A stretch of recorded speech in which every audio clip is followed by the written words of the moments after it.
আসসালামু সবাইকে। আজকে কিন্তু আমরা খুব গুরুত্বপূর্ণ একটা জিনিস আপনাদের সঙ্গে শেয়ার করতে যাচ্ছি আজকের এই ভিডিওর মাধ্যমে। সেটা হচ্ছে যে আমরা অ্যাডমিশন সায়েন্স একাডেমির চ্যানেল, আপনারা যারা সেকেন্ড টাইম ভার্সিটি এবং মেডিকেল ভর্তি পরীক্ষার জন্য প্রস্তুতি নিচ্ছেন, আমরা এই বছরই প্রথম আমাদের ইউটিউব চ্যানেলটাতে সম্পূর্ণ ফ্রিতে একটা ক্র্যাশ কোর্স আপনাদের জন্য শেয়ার করতে যাচ্ছি। সেই ক্র্যাশ কোর্সে কী হবে, ঢাবি, চট্টগ্রাম বিশ্ববিদ্যালয়, জাহাঙ্গীরনগর বিশ্ববিদ্যালয়, মেডিকেল এবং ডেন্টাল ভর্তি পরীক্ষায় যে প্রশ্নগুলো আসছিল, আমি আবারও বলতেছি, যে প্রশ্নগুলো আসছিল সেগুলোর কিন্তু সমাধান না, অ্যানালাইসিস আপনাদের জন্য শেয়ার করব। সে অ্যানালাইসিসে কী থাকবে, ওই প্রশ্ন রিলেটেড আর কি ইনফরমেশন আপনাকে মনে রাখতে হবে, সেই জিনিসগুলো আমরা আপনাকে শিখিয়ে দিব, রিমেম্বার করিয়ে দিব, বুঝিয়ে দিব ট্রিক্সের মাধ্যমে, যে আর কী হতে পারে, কী আসতে পারে। সো এই কনসেপ্টগুলো আমরা আপনাকে ক্লিয়ার করে দেব। সো আপনারা যারা প্রথমবারের মতো আমাদের এই ভিডিওটা ওপেন করেছেন, একদম নতুন, আমাদের চ্যানেলটা সাবস্ক্রাইব করেননি, আপনারা অবশ্যই আমাদের চ্যানেলটা সাবস্ক্রাইব করবেন এবং ভিডিওতে লাইক কমেন্ট করবেন, যাতে পরবর্তী যে সিরিজগুলো আমরা আপলোড করব এগুলো যেন আপনি খুব দ্রুত পেয়ে যান। সো আমি ইন্ট্রোটা বড় করব না, ক্র্যাশ কোর্সের একদম এটা ফার্স্ট ক্লাস। আমরা পরিবেশ রসায়নী চ্যাপ্টারটা দিয়ে শুরু করতেছি এবং আজকের এই পর্বে ঢাকা বিশ্ববিদ্যালয়ে এই চ্যাপ্টার থেকে যে কোয়েশ্চেনগুলো আসছিল সেগুলোর অ্যানালাইসিসের প্রথম পর্ব আপনাদের জন্য শেয়ার করতে যাচ্ছি। আমরা প্রথম যে কোয়েশ্চেনটা দেখতে পাচ্ছি সেটা হচ্ছে বোল্টজম্যান ধ্রুবকের একক নিচের কোনটা। এই কোয়েশ্চেনটা দেখেন অনেক জায়গায় আসছে ভর্তি পরীক্ষায়, ঢাকাতে আসছে, রাজশাহীতে আসছে, তারপরে চট্টগ্রাম বিশ্ববিদ্যালয়েও আসছে এই কোয়েশ্চেনটা। সো এটা একটা গুরুত্বপূর্ণ কোয়েশ্চেন, যদিও এগুলো অনেকে আমরা মুখস্থ করি, তবে এখানে মুখস্থটা অনেক সময় আপনার ভুল হয়ে যেতে পারে। আপনি যদি বোল্টজম্যান ধ্রুবকটা আসলে কোত্থেকে বাইর করে এই জিনিসটা যদি না জানেন, তাহলে কিন্তু এই টাইপের কোয়েশ্চেনগুলো আপনার একটু সমস্যা হবে। আমি শুধুমাত্র এই ঢাকা বিশ্ববিদ্যালয়ের জন্য এই জিনিসটা আপনাকে বোঝাচ্ছি না, আমরা পরবর্তীতে মেডিকেল, তারপর হচ্ছে চট্টগ্রাম বিশ্ববিদ্যালয়, জাহাঙ্গীরনগর বিশ্ববিদ্যালয়ে যখন কোয়েশ্চেন সলভ করতে যাব এই চ্যাপ্টারে, তখন এই বোল্টজম্যান ধ্রুবক সম্পর্কিত অনেকগুলো কোয়েশ্চেন পাবো। সো আপনি যদি কনসেপ্টটা না বুঝেন তাহলে কিন্তু হবেন না। আসেন, এখানে আরেকটা জিনিস লক্ষণীয়, সেটা হচ্ছে আপনি বোল্টজম্যান ধ্রুবকের মানটা কোন পদ্ধতিতে বের করবেন, কি এসআই এককে বের করবেন নাকি লিটার অ্যাটমসফিয়ার এককে বের করবেন। যেহেতু আমাদের বিভিন্ন সিস্টেম আছে, পদ্ধতি আছে, সো এটার জন্য আপনাকে কোন একটা যখন একক বের করতে বলবে, সো আপনি কোন পদ্ধতিতে বের করবেন সেটা জানার জন্য আপনি অপশন দিকে তাকাবেন। যেমন অপশনগুলো যদি দেখি আমরা, সবগুলোতে জুল আছে, তার মানে আমরা কি এককে বের করব, এসআই এককে বের করব, কি এককে, এসআই এককে বের করব, এককটা বোল্টজম্যান ধ্রুবকের এককটা। সো আসেন এখন এই বোল্টজম্যান ধ্রুবকের ডেফিনিশনটা যদি আমরা একটু করে দেখি প্রথমে, সেটা হচ্ছে দেখেন, অণু প্রতি গ্যাস ধ্রুবকের মানকে বোল্টজম্যান ধ্রুবক বলা হয়। কি বলা হয়? অণু প্রতি গ্যাস ধ্রুবকের মানকে বোল্টজম্যান ধ্রুবক বলা হয়। সো আসেন এখান থেকে আমরা যে ইকুয়েশনটা পাই অণু প্রতি গ্যাস ধ্রুবকের মান, সেটা হচ্ছে এই কে ইকুয়াল টু আর বাই কি বাই এন এ। এখানে আরটা হচ্ছে আপনার মোলার গ্যাস ধ্রুবক, কি ভাই, মোলার গ্যাস ধ্রুবক, মোলার গ্যাস ধ্রুবক আরটা, আর এন এ হচ্ছে নাম্বার অফ অ্যাভোগাড্রো বা অ্যাভোগাড্রোর সংখ্যা। এখন এই যে আমি আপনাকে একটু আগে বলেছি যে আপনি কোন এককে বের করবেন বোল্টজম্যান ধ্রুবকটা, সেটা আগে আপনি অপশন দেখে চিন্তা করবেন। কেন দেখেন, কারণ আমরা বোল্টজম্যান ধ্রুবকের মানটা বের করার জন্য যে অণু প্রতি গ্যাস ধ্রুবকের মানকে বোল্টজম্যান ধ্রুবক বলা হয়, সেখান থেকে আমরা যে ইকুয়েশনটা পাচ্ছি দেখেন, K equal to R by N A, সেখানে আরটা হচ্ছে মোলার গ্যাস ধ্রুবক। এই আর এর মানটাও কিন্তু বিভিন্ন পদ্ধতিতে বিভিন্ন রকম, এসআই এককে একরকম, লিটার অ্যাটমসফিয়ার এককে একরকম, সিজিএস পদ্ধতিতে একরকম, ক্যালোরি এককে একরকম। সেজন্য কিন্তু আমি প্রথমে আপনাকে পয়েন্টটা বলেছি যে আপনি আসলে অ্যাকচুয়ালি প্রশ্নটার দিকে থাকাবেন যে আপনি বোল্টজম্যান ধ্রুবকের এককটা কোন পদ্ধতিতে বের করবেন, ঠিক আছে। সো এই জন্য আমরা, যেহেতু জুল আছে অপশনে সবগুলো, সেজন্য এসআই এককে। সো আপনি এখান থেকে আমরা এখন এককটা বের করব। সো আর এর এককটা এসআই এককে কী হবে, আর এর মানটা হচ্ছে এসআই এককে হচ্ছে 8.314 joule per mole per kelvin. So আমরা মানটা বসাচ্ছি না, শুধু যেহেতু একক বের করব joule per mole per kelvin. আর নাম্বার অফ অ্যাভোগাড্রো, এই ধ্রুবকের মান তো আমরা সবাই জানি, সে এককটা হচ্ছে পার মোল। কী ভাইয়া? পার মোল। নিচে বসালাম আমরা। সো এখানে দেখেন উপরের পার মোল নিচের পার মোল কাটা যাবে। সো বোল্টজম্যান ধ্রুবক কে এর এককটা পাবো হচ্ছে আমরা জুল পার কেলভিন। কী পাবো ভাইয়া? Joule per kelvin. এখন এখানে বোঝার বিষয় হচ্ছে আপনার যদি মানগুলা লিটার অ্যাটমসফিয়ার এককে দিত ওভাবে, তাহলে সেক্ষেত্রে আপনাকে আর এর এককটা এখানে লিটার অ্যাটমসফিয়ারের মান বসিয়ে কে এর মানটা বসাতে হতো, কে এর এককটা বের করতে হতো। আশা করি বুঝতে পেরেছেন। সো এই জন্য এখানে আপনার খুব একটা ইম্পর্ট্যান্ট জিনিস হচ্ছে আপনি আর এর যে বিভিন্ন এককে মান আছে সেই মানগুলো একটু মুখস্থ করে নেওয়া। দেখেন আর এর কিন্তু বিভিন্ন এই কোয়েশ্চেনগুলো কিন্তু ভর্তি পরীক্ষায় হয় যে মোলার গ্যাস এসআই এককে মোলার গ্যাস ধ্রুবক আর এর মান কত বা ক্যালোরি এককে কত, ঠিক আছে? এভাবে কোয়েশ্চেনগুলো হয়। লিটার অ্যাটমসফিয়ার এককে কত, কারণ আমরা এই কোয়েশ্চেনগুলো অনেকগুলো গাণিতিক কোয়েশ্চেনও কিন্তু আমাদের এই আর এর মানগুলো বিভিন্ন পদ্ধতিতে কাজে লাগে প্রশ্নের ধরন অনুযায়ী। সো এই জন্য আমি আপনাকে বলবো এই চারটা একটু মনে রাখবেন আপনি, বিভিন্ন এককে আর এর মানটা, ঠিক আছে? সো এসআই এককে একরকম। আমরা যদি এক নজর একটু দেখি এসআই এককে হচ্ছে আপনার 8.314 joule per mole per kelvin. এরপর হচ্ছে সিজিএস এককে হচ্ছে দেখেন 8.314 ইন্টু 10⁷ আর পার মোল পার কেলভিন। এখানে আমি আপনাকে একটা ট্রিক্স বোঝাই, সেটা হচ্ছে এসআই একক হোক, সিজিএস একক হোক, ক্যালোরি একক হোক, লিটার অ্যাটমসফিয়ার একক হোক, যে পদ্ধতিতেই হোক সবগুলোতে কমন আপনি দেখেন পার মোল পার কেলভিন। কী ভাই? পার মোল পার কেলভিনটা কমন।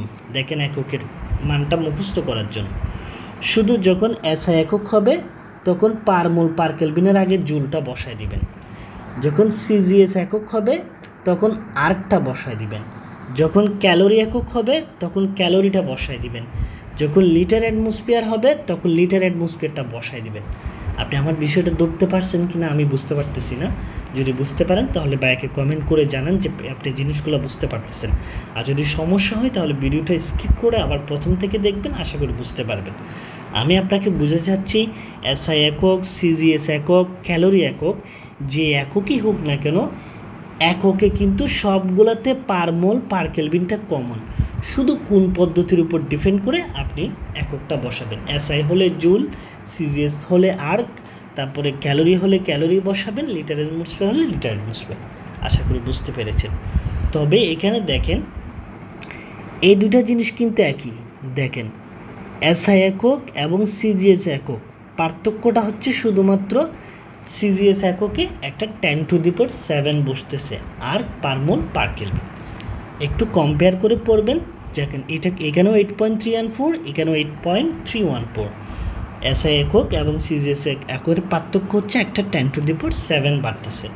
আর ক্যালোরি একক, লিটার অ্যাটমসফিয়ার একক, এই মানগুলো মনে রাখবেন। আর এখানে পাশে যেটা লিখছি সেটা হচ্ছে অনেকে আবার কোয়েশ্চেন করবেন, সেটা হচ্ছে এফপিএস একক বা ইঞ্জিনিয়ারিং একক যেটা আমরা বলি, সেক্ষেত্রে মানটা হচ্ছে 2783.63 ফুট ফাউন্ড। সবগুলোতে কী আছে বললাম? পার মোল পার কেলভিন, ঠিক আছে? সো আশা করি বুঝতে পেরেছেন। এখানে আপনি আর এর এককগুলা মনে রাখবেন। এরপরে এখন আসেন, আমি তো আপনাকে এই বোল্টজম্যান ধ্রুবকের এককটা জুল পার কেলভিন সেটা বের করে দিয়েছি হচ্ছে ডেফিনিশন থেকে। বলেছি অনুপ্রতি গ্যাস ধ্রুবকের মানকে বোল্টজম্যান ধ্রুবক বলা হয়। সেখান থেকে আমরা ইকুয়েশন পাই হচ্ছে K=R/N, সেখান থেকে আর এবং এন এর একক বসিয়ে আমরা বোল্টজম্যান ধ্রুবকের একক পেয়েছি হচ্ছে আপনার জুল পার কেলভিন। কী পেয়েছি ভাই? এই জুল পার কেলভিন। বাট এটা কিন্তু আরও একভাবে বের করতে পারবেন। আমরা আরেকটা সমীকরণ শিখেছি, আপনার মনে আছে কি না দেখেন, সেটা হচ্ছে E = 3/2 KT। তো এই ক্ষেত্রে ক্যাটা কিন্তু বোল্টজম্যান ধ্রুবক। সো আমরা যদি এখান থেকে 3/2 তো আমার কনস্ট্যান্ট হিসাব করতে পারি, 3/2কে আমরা কনস্ট্যান্ট হিসাব করে এখান থেকে বোল্টজম্যান ধ্রুবক K= আমরা পাই হচ্ছে E/T। 3/2টা যদি আপনি কনস্ট্যান্ট হিসাব করেন, K এর মানটা যদি এই সমীকরণ থেকে বের করেন তাহলে K = E/T। ইর একক কী বলেন তো জুল, টেম্পারেচার একক কী বলেন তো কেলভিন। তাহলে যদি আপনি বের করেন তাহলে সেই ক্ষেত্রেও পাবেন হচ্ছে বোল্টজম্যান ধ্রুবকের এককটা জুল পার কেলভিন। অর্থাৎ এখানে আপনি যেভাবেই বের করতে পারেন, এগুলো হচ্ছে বোঝানো। একটা ডেফিনিশন থেকেও বের করতে পারবেন, অনুপ্রতি গ্যাস ধ্রুবকের মানকে বোল্টজম্যান ধ্রুবক বলা হয়। এখান থেকে সমীকরণ হচ্ছে K equal to R by কত এন এ, এই যে K equal to R by N A. এখান থেকে আপনি আর এর কোন অপশন দেখে আর এর কোন এককটা বসাবেন সেটা বসেই কাটাকাটি করলেও অ্যান্সার পাবেন। আবার এখান থেকে ই ইকুয়াল টু 3/2 ক্যাটি, এখান থেকেও যদি আপনি বের করেন তাহলে কিন্তু জুল পার কেলভিনটা পাবেন। সো আশা করি বুঝতে পেরেছেন। সো এই কোয়েশ্চেন অ্যান্সারটা আপনাদের হয়তো বোঝানো হয়েছে। আরেকটা জিনিস এখানে খুব গুরুত্বপূর্ণ, সেটা হচ্ছে আপনার এরকম কোয়েশ্চেন হয় যে এসআই এককে বোল্টজম্যান ধ্রুবকের মান কত, একক না বলে সরাসরি এখানে বলতে পারে আপনাকে যে এসআই এককে এই বোল্টজম্যান ধ্রুবকের মানটা কত। সো মান কত সেটা আপনি এখানে বের করবেন, এই যে K equal to R by N A. তো এখানে আর এর জায়গায় আর এর মানটা এসআই এককে কত ব্যয় 8.314, ঠিক আছে, কত 8.314 ডিভাইডেড অ্যাভোগাড্রোর সংখ্যা কত 6.023 ইন্টু 10⁻23। এখান থেকে মানটা বের করতে পারবেন। মানটা এগুলো হচ্ছে মুখস্থ রাখবেন, দুইটা এককে মুখস্থ রাখবেন সরাসরি, কারণ পরীক্ষার হলে এই জিনিসগুলো সরাসরি মুখস্থ রাখাই বলো। সো দুইটা মনে রাখবেন, একটা হচ্ছে এসআই এককে আমি এখানে লিখে দিয়েছি বোল্টজম্যান ধ্রুবকের মানটা, যেটা ভর্তি পরীক্ষায় অনেকবার এসেছিল। এসআই এককে বোল্টজম্যান ধ্রুবকের মান হচ্ছে 1.38 ইন্টু 10⁻23 জুল কত ব্যয় পার কেলভিন, ঠিক আছে, এটা মুখস্থ রাখবেন। আর আর এর বিভিন্ন এককে মানগুলো কী রাখবেন ব্যয় মুখস্থ রাখবেন। আশা করছি ব্যয়া আপনার এই বোল্টজম্যান ধ্রুবক সম্পর্কিত আর একটু ঝামেলা হওয়ার কথা না। যদি একক আর এর মান এভাবে যদি বিভিন্নভাবে আপনাকেও কোয়েশ্চেন করে তাহলে জিনিসগুলো আপনি সলভ করতে পারবেন। সো আসেন আমরা পরবর্তী কোয়েশ্চেনে যাচ্ছি। আমরা একটু প্রত্যেকটা কোয়েশ্চেন সময় নিয়ে নিয়ে সলভ করতেছি। ক্লাসগুলো যদিও একটু বড় হবে তারপরেও কিন্তু আপনারা খুব গুরুত্ব সহকারে শেষ পর্যন্ত ভিডিওগুলো দেখবেন। এরপর আসেন পরবর্তী কোয়েশ্চেনটা দেখেন। পরবর্তী কোয়েশ্চেনটা যদি আমরা দেখি, এখানে বলা হচ্ছে 101.3 কিলো প্যাসকেল বাহ্যিক চাপে পানির স্ফুটনাঙ্ক কত। কি বলেছে ভাই, আপনাকে বলতেছে যে 101.3 কিলো প্যাসকেল বাহ্যিক চাপে পানির স্ফুটনাঙ্ক কত। আচ্ছা এখন আপনারা আমাকে বলেন দেখি প্রথমে যে আমরা যে স্বাভাবিক বায়ুমণ্ডলীয় চাপ যেটা বলি, এই স্বাভাবিক বায়ুমণ্ডলীয় চাপে আমরা তো সবাই জানি স্বাভাবিক বায়ুমণ্ডলীয় চাপে পানির স্ফুটনাঙ্ক কত জানি 100 ডিগ্রি সেলসিয়াস, এটা আমরা সবাই জানি স্বাভাবিক বায়ুমণ্ডলীয় চাপ। তো বাট আমাকে প্রশ্নে দেখেন, প্রশ্ন কিন্তু যেহেতু এটা ঢাকা বিশ্ববিদ্যালয়, so here is a twist, ঠিক আছে, এখানে আপনাকে সরাসরি বলবেন, একটু টুইস্ট করে দিবে। এই প্রশ্নটা যদি সবাইকে এভাবে করতো যে স্বাভাবিক বায়ুমণ্ডলীয় চাপে পানির স্ফুটনাঙ্ক কত, সেক্ষেত্রে সবাই পারত, একদম ছোটো বাচ্চা ক্লাস 8-এ যে আছে সেও পারবে পানির স্ফুটনাঙ্ক 100 ডিগ্রি সেলসিয়াস স্বাভাবিক বায়ুমণ্ডলীয় চাপে। কিন্তু এখানে একটা টুইস্ট দিয়েছে আপনাকে, বলেছে কি 101.3 কিলো প্যাসকেল বাহ্যিক চাপে পানির স্ফুটনাঙ্ক কত। তো আপনি তো এটা শিখেন নাই, আপনি শিখেছেন হচ্ছে স্বাভাবিক বায়ুমণ্ডলীয় চাপে পানির স্ফুটনাঙ্ক। আচ্ছা এখন আসেন, আমরা তো এটা জানি যে স্বাভাবিক বায়ুমণ্ডলীয় চাপ মানে কত বলেন তো 1 অ্যাটমসফিয়ার, কত 1 অ্যাটমসফিয়ার। এখন আপনাকে ভর্তি পরীক্ষার জন্য যেটা করতে হবে, এই যে চাপের এই 1 অ্যাটমসফিয়ার এই মানটাকে বিভিন্ন এককে কনভার্ট করা জানতে হবে। আমরা যে স্বাভাবিক বায়ুমণ্ডলীয় চাপটা 1 অ্যাটমসফিয়ার জানি, এই 1 অ্যাটমসফিয়ারটাকে বিভিন্ন এককে কনভার্ট করবেন। যেমন কিলো প্যাসকেল এককে মানটা কত, প্যাসকেলে কত, মিলিমিটারে কত, সেন্টিমিটারে কত, হ্যাঁ এইভাবে। সো এখানে আমি একটু করে লিখে দিয়েছি আপনার বোঝার জন্য। দেখেন 1 অ্যাটমসফিয়ার মানে হচ্ছে 101.325 কিলো প্যাসকেল, অথবা 101325 প্যাসকেল, অথবা 760 মিলিমিটার মার্কারি, অথবা 76 সেন্টিমিটার মার্কারি, অথবা 760 বা 15 PSI, ঠিক আছে। অর্থাৎ এখানে আপনাকে এই জিনিসগুলো মুখস্থ রাখতে হবে হচ্ছে কি, যে আপনার যে স্বাভাবিক বায়ুমণ্ডলের চাপটা যে 1 অ্যাটমসফিয়ার, এই 1 অ্যাটমসফিয়ার বিভিন্ন এককে মান কত কত কত কত, এটা মনে রাখবেন, ঠিক আছে। সো এখন এটা যদি আপনি বুঝেন, তার মানে এখানে দেখেন আমরা স্বাভাবিক বায়ুমণ্ডলের চাপ মানে 1 অ্যাটমসফিয়ার জানলাম, আর 1 অ্যাটমসফিয়ার হচ্ছে 101.325 কিলোপ্যাসকেলের সমান। সো প্রশ্নে যেটা আছে এটা যদি আপনি খেয়াল করেন, এই মানটাও কিন্তু 101.3 কিলোপ্যাসকেল, তার মানে কাছাকাছি না? এটা একদম কাছাকাছি না? 1 অ্যাটমসফিয়ার যে কথা স্বাভাবিক বায়ুমণ্ডলের চাপ, আর 101.3 দুইটা কাছাকাছি। তার মানে আপনাকে প্রশ্নে সরাসরি স্বাভাবিক বায়ুমণ্ডলের চাপ না বলে একটু ঘুরিয়ে দিয়েছে যে 101.32 কিলোপ্যাসকেলে পানির স্ফুটনাঙ্ক কত। আপনি এটা ধরতে পারেন কিনা যে 101.3 কিলোপ্যাসকেল মানে যে স্বাভাবিক বায়ুমণ্ডলের চাপ 1 অ্যাটমসফিয়ারের সমান, এই জিনিসটা আপনি বুঝতে পারেন কিনা, ধরতে পারেন কিনা, এই কনসেপ্ট থেকে কিন্তু কোয়েশ্চেনটা পড়েছে। সো আমরা বলতে পারি যে 101.3 কিলোপ্যাসকেল বাহ্যিক চাপে আমার পানির স্ফুটনাঙ্ক হচ্ছে 100 ডিগ্রি সেলসিয়াস। কত? 100 ডিগ্রি সেলসিয়াস। আশা করি ভাইয়া বুঝতে পেরেছেন।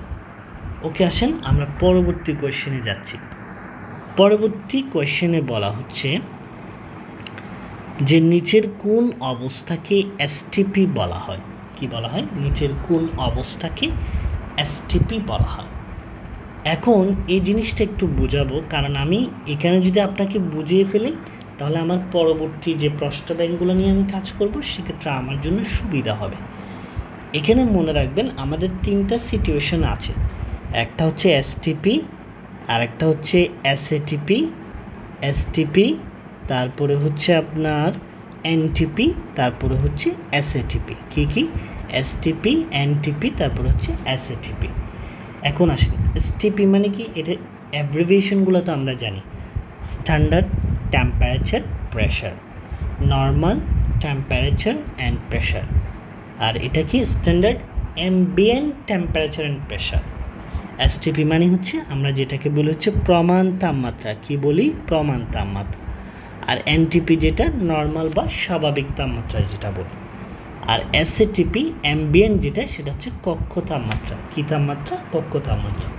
সো এইখানে এই জিনিসটা কিন্তু দেখেন, এখানেও কিন্তু অনেক মজার বিষয় আছে কেমিস্ট্রির, এটা কিন্তু আমরা অনেকেই জানি না। দেখেন এখানে এসটিপি এবং এনটিপির মধ্যে একটা মিল আছে, আমার কথাগুলো খেয়াল রাখবেন। এখানে এসটিপি এবং এনটিপির মধ্যে একটা মিল আছে, আর এনটিপি এবং এসএটিপির মধ্যে আরেকটা মিল আছে।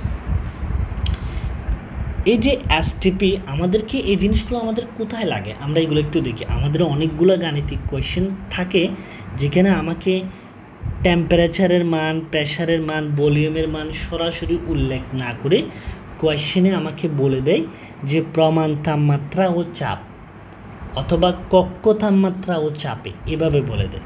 তো এসটিপির ক্ষেত্রে প্রমাণ তাপমাত্রা ও চাপের ক্ষেত্রে টি, পি এবং বি এর একরকম মান আছে। কক্ষ তাপমাত্রার ক্ষেত্রে কিন্তু ভিন্ন ভিন্ন মান আছে। সেই মানগুলাই আমাদেরকে মুখস্থ রাখতে হয়, যাতে আমার প্রশ্নে প্রমাণ তাপমাত্রা বললে আমরা সেই মানগুলো বসাতে পারি। সো আসেন এখন প্রমাণ তাপমাত্রা হচ্ছে এসটিপিতে 3টা ভ্যালু, 3টা চলকের মান আমাদেরকে মনে রাখতে হবে এই জায়গা থেকে। একটা হচ্ছে টি, আরেকটা হচ্ছে পি, আরেকটা হচ্ছে বি। আসেন প্রথমে আমরা টিটা দেখে নিই। টিটা আমি প্রথমে দুইটা বোঝাচ্ছি, তাহলে আপনি ধরতে পারবেন। একটা এসটিপি এবং এনটিপিটা দেখেন, খেয়াল করেন আগে, নাহলে আপনি গুলিয়ে ফেলবেন। এগুলো অনেকেই মুখস্থ করেন বাট গুলিয়ে ফেলেন। দেখেন এসটিপির ক্ষেত্রে টেম্পারেচার যেটা, প্রমাণ তাপমাত্রা যেটা, সেটা হচ্ছে 0 ডিগ্রি সেলসিয়াস বা 273 কেলভিন। আচ্ছা এনটিপি মানে কি? আমি আপনাকে বললাম নর্মাল টেম্পারেচার প্রেশার। আচ্ছা আমার যে রুম, আমি এখন যে রুমে কাজটা করতেছি, এটা একটা স্বাভাবিক টেম্পারেচার। নর্মাল টেম্পারেচার কি কখনো 0 হবে না। স্বাভাবিক টেম্পারেচারটা হচ্ছে, এটা ধরে নেওয়া হয় হচ্ছে 25 ডিগ্রি সেলসিয়াস অথবা হচ্ছে 298 কেলভিন। তার মানে এসটিপি এবং এনটিপির মধ্যে টেম্পারেচারটা এক না। প্রমাণ তাপমাত্রায় টেম্পারেচারটা হচ্ছে 0 ডিগ্রি সেলসিয়াস, আর এনটিপিতে সেটা হচ্ছে 25 ডিগ্রি সেলসিয়াস। অবশ্যই স্বাভাবিক তাপমাত্রাটা 0 থেকে বেশি হবে। বাট এসটিপি এবং এনটিপি এই দুইটার ক্ষেত্রে চাপের মান একই। চাপের মান কি বে? একই। এসটিপির ক্ষেত্রেও প্রেশারের মান 1 অ্যাটমসফিয়ার, এনটিপির ক্ষেত্রেও প্রেশারের মান হচ্ছে 1 অ্যাটমসফিয়ার। ঠিক আছে? এটা ধরতে পারছেন আশা করি বিষয়টা। এরপরে এখন আসেন আর দুইটা বলি, এরপরে দুইটা মিলান। এরপর হচ্ছে এনটিপি এবং এসএটিপি। এনটিপি এবং এসএটিপির ক্ষেত্রে মিল আছে হচ্ছে আপনার টেম্পারেচারে। কিসে মিল আছে? তাপমাত্রায় মিল আছে। যেমন এনটিপির ক্ষেত্রে তাপমাত্রাটা 25 ডিগ্রি সেলসিয়াস, এসএটিপি বা অ্যাম্বিয়েন্ট টেম্পারেচার যেটা কক্ষ তাপমাত্রা সেটাতেও কিন্তু 25 ডিগ্রি সেলসিয়াস। বাট চাপে কিন্তু মিল নাই। চাপে কি নাই? মিল নাই এনটিপি এবং এসএটিপিতে। এনটিপিতে চাপটা 1 অ্যাটমসফিয়ার, বাট এসএটিপিতে সেটা হচ্ছে 100 কিলো প্যাসকেল। কত? 100 কিলো প্যাসকেল। ঠিক আছে? সো এই জিনিসটা কিন্তু আপনারা অনেকে এতদিন খেয়ালই করেন নাই, শুধু মুখস্থ করে গেছেন। এইভাবে যদি আপনি একটু চিন্তা করতে পারেন তাহলে এই জিনিসগুলো আপনি আর জীবনেও বলবেন না। ঠিক আছে? সো আমি আপনাকে বোঝালাম এসটিপি, এনটিপি এবং এসএটিপি। প্রথমে দুইটা চিন্তা করবেন। এসটিপি এবং এনটিপির মধ্যে ভাইয়া বলছে যে টেম্পারেচার ভিন্ন, চাপ একই। চাপ দুইটার ক্ষেত্রেই 1 অ্যাটমসফিয়ার, দুইটার ক্ষেত্রেই কত? 1 অ্যাটমসফিয়ার। ঠিক আছে? আর টেম্পারেচারটা একটা 0, একটা 25। আবার ভাইয়া বলল কি এনটিপি এবং এসএটিপির ক্ষেত্রে আপনার কি বলেন তো, টেম্পারেচারটা একই বাট চাপটা ভিন্ন। এসএটিপির ক্ষেত্রে সেই চাপটা হচ্ছে 100 কিলো প্যাসকেল। আশা করি ভাইয়া বুঝতে পেরেছেন। এরপর আসেন ভলিউমের মানটা। ভলিউমের মানটা এসটিপির ক্ষেত্রে হচ্ছে 22.414। এককটা মনে রাখবেন কিন্তু লিটার পার মোল। এককটা কি ভাই? লিটার পার মোল। আর এনটিপির ক্ষেত্রে সেটা হচ্ছে 24.04 লিটার পার মোল। আর এসএটিপির ক্ষেত্রে সেটা হচ্ছে 24.789 লিটার পার মোল। এটা একটু মুখস্থ রাখবেন, অবশ্যই এটা বেরও করা যায়। সো আশা করি বুঝতে পেরেছেন আপনার এই এসটিপি এনটিপি নিয়ে আর ঝামেলা হওয়ার কথা না। আচ্ছা, এখন আমরা এতক্ষণ পরে কোয়েশ্চেনটা দেখি যে কোন অবস্থাকে এসটিপি বলা হয়। তা আমরা এসটিপি দেখলাম হচ্ছে প্রমাণ তাপমাত্রায় টেম্পারেচারটা থাকে হচ্ছে 0 ডিগ্রি সেলসিয়াস আর চাপ থাকে হচ্ছে 1 অ্যাটমসফিয়ার। সো অপশনে দেখেন 0 ডিগ্রি সেলসিয়াস আছে বাট অ্যাটমসফিয়ার নাই। বাট কি নাই? অ্যাটমসফিয়ার নাই। সেজন্য আমি একটু আগে উপরের কোয়েশ্চেন আপনাকে বলেছিলাম যে 1 অ্যাটমসফিয়ার সমান বিভিন্ন এককে কত বোঝায়, সেটা একটু মুখস্থ রাখার জন্য। দেখেন 1 অ্যাটমসফিয়ার মানে হচ্ছে এই যে 76 সেন্টিমিটার মার্কারি। ঠিক আছে? সেটাই অপশনে দেওয়া আছে। এই যে দেখেন 0 ডিগ্রি সেলসিয়াস, 0 ডিগ্রি সেলসিয়াস এবং এই যে 76 সেন্টিমিটার মার্কারি। অর্থাৎ 1 অ্যাটমসফিয়ার মানে কি, আমরা যে বিভিন্ন এককে মানগুলা জানি 760 মিলিমিটার মার্কারি, যেটা সেন্টিমিটারে হচ্ছে 76 সেন্টিমিটার মার্কারি। এই মানগুলো ভাই মনে রাখতে হবে, এই জন্য আমি আপনাকে বলেছি। সো অ্যান্সারটা হবে অপশনে ডিটা, 0 ডিগ্রি সেলসিয়াস এবং 76 সেন্টিমিটার মার্কারি। আশা করি ভাই আপনি জিনিসগুলো বুঝতে পেরেছেন। ওকে, আসেন আমরা পরবর্তী কোয়েশ্চেনের দিকে যাচ্ছি। আচ্ছা, পরবর্তী কোয়েশ্চেনে যাই। প্রত্যেকটা কোয়েশ্চেন কিন্তু ভাই এভাবে বলতে গেলে অনেক সময়ের দরকার হচ্ছে। সো আপনারা একটু ধৈর্য সহকারে প্রত্যেকটা ক্লাস এভাবে মনোযোগ সহকারে বসে বসে করবেন। আশা করছি এগুলো নিয়ে আপনারা সমস্যা হবে না। এরপর আসেন পরে যে কোয়েশ্চেনটা আমরা দেখতে পাচ্ছি, এখানে বলা হচ্ছে একটি আদর্শ গ্যাসের জন্য পিবি বনাম 1/p লেখচিত্রটা কীরকম হবে।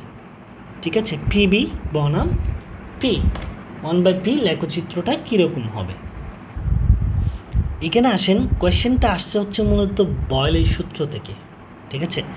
বয়েলের সূত্রে আমরা মোটামুটি 4 রকমের গ্রাফ দেখতে পাই। কয় রকম? 4 রকমের। তো বয়েলের সূত্রে যেটা বলা হয়েছে মূলত সেটা হচ্ছে, আমরা যদি একটু দেখি, বি প্রপোর্শনাল হচ্ছে 1/p, বি প্রপোর্শনাল 1/p, অর্থাৎ তাপমাত্রা কি স্থির, নির্দিষ্ট তাপমাত্রায়। ঠিক আছে? ভলিউমটা হচ্ছে চাপের কি ব্যস্তানুপাতে। তো এখান থেকে দেখেন আমরা বিভিন্ন গ্রাফ পাই। আমি এখানে লিখেছি যে বয়েলের সূত্র অনুসারে নির্দিষ্ট তাপমাত্রায় PV, V versus 1/p, PBP log P versus log B এর লেখচিত্রসমূহ সমতাপীয় রেখা বা আইসোথার্ম বা সমুষ্ণ রেখা নামে পরিচিত। ঠিক আছে, তার মানে আমরা বয়েলের সূত্রে যে লেখচিত্রগুলো পাচ্ছি এগুলাকে কি বলা হচ্ছে? সমতাপীয় রেখা বা আইসোথার্ম বা সমুষ্ণ রেখা নামে কি পরিচিত। ঠিক আছে, সো এই জিনিসটা কিন্তু অনেকবার ভর্তি পরীক্ষায় আসছিল, আইসোথার্ম বা সমুষ্ণ রেখা, এই জিনিসটা বয়েলের সূত্রের গ্রাফগুলা। সো আসেন এখান থেকে আমি আপনাকে এখানে বলেছি আমরা কয় ধরনের গ্রাফ পাচ্ছি। পিবি একটা গ্রাফ পাচ্ছি, বি ভার্সেস 1/p একটা গ্রাফ পাচ্ছি, পিবি ভার্সেস পি একটা গ্রাফ পাচ্ছি, log P versus log V একটা গ্রাফ পাচ্ছি। সো আসেন আমি এই কোয়েশ্চেনের 3টা গ্রাফ আপনাকে বলে দিচ্ছি। এই 3টা গ্রাফ যদি আপনি মনে রাখতে পারেন তাহলে বয়েলের সূত্রে এই 3টা গ্রাফের বাইরে মোটামুটি আর কিছুই আমি দেখতে পাই না। অনেকগুলো কোয়েশ্চেন ব্যাংক তো সলভ করেছি, সো মোটামুটি এই 3টা গ্রাফের মধ্যে ঘুরে ফিরে থাকে। সো আসেন প্রথমে আমরা দেখব হচ্ছে বি বনাম পি। প্রথমে কি দেখতেছি? বি বনাম পি। বি বনাম পি এর যে লেখচিত্রটা আমরা সেটা পাচ্ছি হচ্ছে এরকম, দেখেন খুব ভালো করে দেখেন, যেটা হচ্ছে অধিবৃত্ত। ঠিক আছে, কীরকম পাচ্ছি? এই যে অধিবৃত্ত এই আকারের পাচ্ছি। ঠিক আছে, সো এই ক্ষেত্রে প্রথমটার ক্ষেত্রে T1 T2 এবং T3 বসালে সূত্রটা মনে রাখবেন, সবচেয়ে উপরে যেটা আছে উপরের দিকে যেটা থাকবে সেটা সবচেয়ে বড় হবে, এরপরে T2, এরপরে T1 এর মান। ঠিক আছে, এইভাবে। অর্থাৎ এখানে আমি আপনাকে যে জিনিসটা মনে রাখতে হবে, এখানে দেখেন গ্রাফ বোঝার দরকার নেই, গ্রাফ তো এসএসসি লেভেল থেকে বুঝে আসতেছেন। এখানে যেটা বুঝতে হবে সেটা হচ্ছে এই যে বি ভার্সেস পি এর গ্রাফটা কীরকম দেখতে হয় সেটা আপনার মাথায় আইডিয়া থাকতে হবে। আপনাকে যখন কোয়েশ্চেনে বলবে বি ভার্সেস পি তখন আপনি গ্রাফটা এইভাবে মাথায় নিয়ে আসতে হবে, এই যে এরকম হবে, অধিবৃত্ত আকার হবে, এটা আপনাকে নিয়ে আসতে হবে মাথায়।